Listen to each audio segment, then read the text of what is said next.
Cette scène résume le calvaire quotidien de ces jeunes depuis des semaines. Un combat sans fin sur plusieurs fronts pour tenter de sauver ce qui reste de leur village.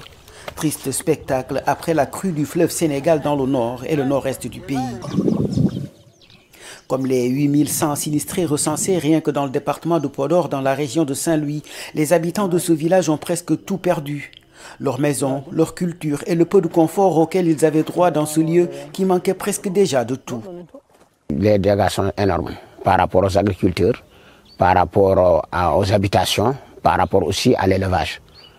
Il y avait beaucoup de gens qui avaient déjà fait les semences de l'oignon.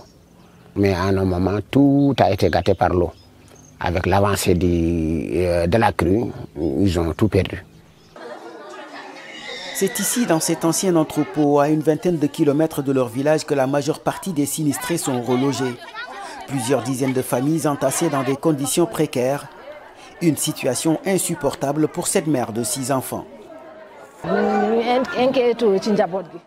Nous nous inquiétons pour nos familles. Chaque parent souhaiterait que sa famille vive dans de bonnes conditions, mange bien, dort confortablement. Mais aujourd'hui, nous n'avons plus tout ça. Les larmes de cette quadragénaire témoignent du désespoir des sinistrés. Un désarroi d'autant plus grand que l'administration locale manque cruellement de moyens pour satisfaire leurs besoins. Mais sur place, l'aide s'organise autour de la municipalité.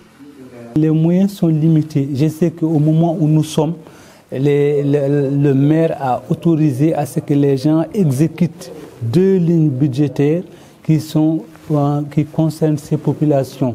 C'est de l'ordre de 5 300 000 qui sont aujourd'hui engagés, mais les procédures restent à l'état d'engagement et le maire a saisi le percepteur pour que les gens soient diligentés.